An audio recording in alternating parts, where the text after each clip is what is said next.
4,000 টাকা দাও।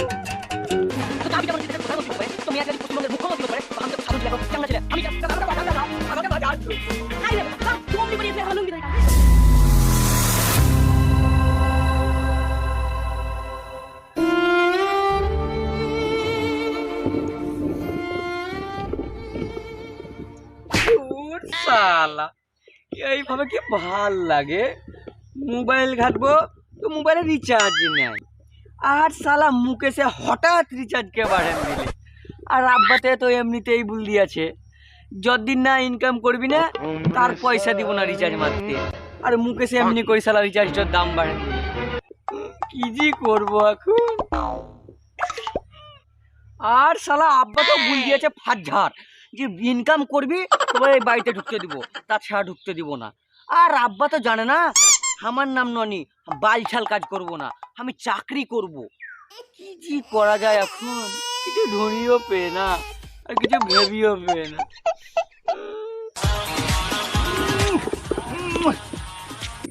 লটারিতে টাকা লেগেছে। কি গো কাকা, কোথায় যাবো অত তাড়াহুড়া করি? ভাই হ্যাঁ গো।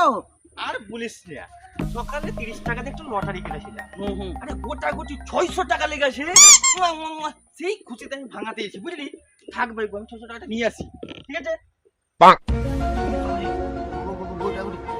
600 টাকা? বাপের জন্য অত টাকা দেখি বাপের 30 টাকা চলে যাবো। আমি যাই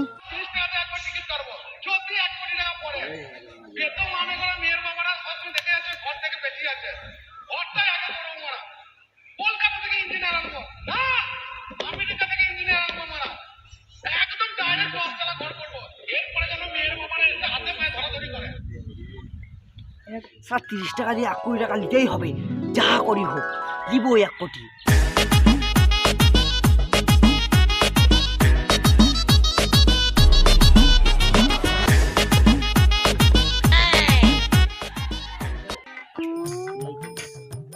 ভাই ননি, টাকা হচ্ছে কি বুদুর বুদুর করছি? আর বলিও না দাদা, আমার বাপ আমাকে বাড়ি থেকে তাড়িয়ে দিয়েছে। কেন রে? বিশাল দুঃখ আমার, ইনকাম করিয়ে না চাই, সেই লিগে আমি এইখানে মন বড়া হয়ে বসে আছি, চাকরি পাবো বলি, যদি কেউ চাকরি দেয়। হাই রে, চাকরি কি আলু পটল? তুই এখানে গাছতলায় বসে বসে পাবি? চাকরির লাগে ফর্ম ভরতে হয়। তো তুই যে চাকরি করবো বলছি, তো আগে ফর্ম ভরেছি, এবার তুই চাকরি করবি। তুই তো 5-এ 3বার ফেল করেছিস। না মানে ইয়ে দাদা, 5 ফেললাম, সেই কি হলো? একটা প্রধানমন্ত্রী, একটা মেয়ে ছেলে যদি পশ্চিমবঙ্গের মুখ্যমন্ত্রী হতে পারে, তো আমি তো একটা সাধারণ ছেলে, একটা চ্যাংড়া ছেলে, আমি কেন 5 ফেলে চাকরি পাবো না? ঘুষ দিব? ঘুষ দিয়ে যদি চাকরি পাওয়া যেত তাহলে তো হতোই। এক কাজ কর, তুই আমাদের প্রধানের কাছে যা, প্রধানকে গিয়ে বল, ও ব্যবস্থা করে দেবে। কি বুঝছো গো দাদা? হুন যাবে? হুঞ্জে মানে ও আমার ল্যাংটা কালার বন্ধু, আমার নাম করবি গিয়ে, হবে না মানে? ঠিক আছে দাদা, যাবো না, এ দেরি করলে হয়? এত সুন্দর কাজ, আজ আমি প্রধানমন্ত্রী বাড়ি যাবো, বাড়িতে যাবো। হ্যাঁ, ওখানকার স্যাংশনটা হলো? আরে তাড়াতাড়ি করতে বল। আরে তাড়াতাড়ি করতে হবে। প্রধান সাহেব আছে? দাদা, দাদা আমাকে বাঁচান দাদা। হাই রে বোকাচোদা, এমনি করে এসবি আর আমার লুঙ্গি ধরে টানবি? হ্যাঁ স্যার, মজার দেয়ছে কি? উঠ, কি হয়েছে রে তোর? দাদা, দাদা আমাকে একটু চাকরির ব্যবস্থা করে দেন, পেটের অভাব খুব। আমার বাবা আমাকে বাড়ি থেকে তাড়ান দিয়েছে, যতদিনে টাকা ইনকাম করে আনতে পারবে ততদিনে বাড়িতে ঢুকতে দেবো না, এমনি করে কথা বলছে। চাকরি করবে বলছে? চাকরি করবি তা তুই কত দূর অব্দি পড়েছি রে? কেন গো দাদা, গাড়ি স্কুল অব্দি? আরে না, তুই কত খানিক পড়ে আছে সেইটা বল। ওই একখান বইয়ের আধেক অব্দি পড়ে এলাম, আর আধেকের বেড়ানে পাতলা পায়খানা জ্বর হয়েছিল খুব, আর করতে পারিনি।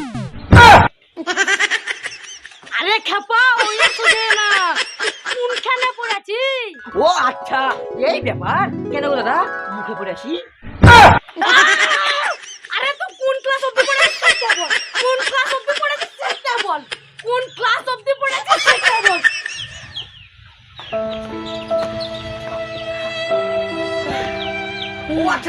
ব্যাপার তো আগে থেকে বলবেন তো হয়তো সেই দাদা 5-এ 3বার আমি ফেল করেছি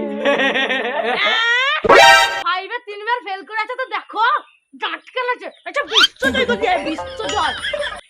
আরে শুন তুই যতদূর অবধি পড়েছি বুঝলি তো অত চাকরি হবে না, তুই আমার বাড়িতে একটা কাজের ছেলের দরকার, তুই আমার বাড়িতে কাজ করবি? দাদা করবো, অবশ্যই করবো দাদা, অবশ্যই করবো, আমার প্রচুর অভাব।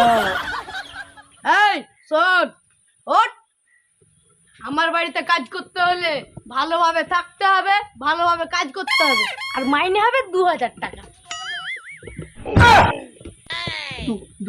2000 টাকা?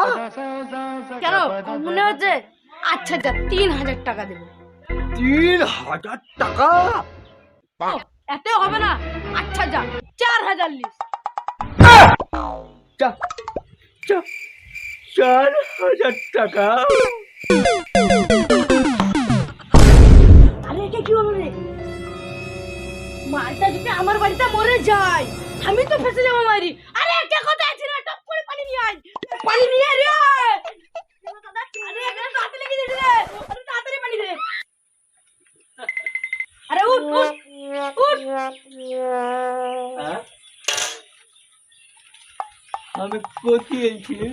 তোমার বাপের বাড়িতে আছে রে শালা। আচ্ছা আরে তুই আমাকে একটা কথা বল, তুই ওকে কি করলি রে? আর ভুলিও না দাদা, বাপের কাছে লাথি খেয়ে ঝাঁটা খেয়ে 5 টাকা 10 টাকা সারা জীবন চোখে দেখতে দেখতে এলছি, একটু 1000 টাকার গল্প শুনে দিলে অজ্ঞান হয়ে গেছিলাম।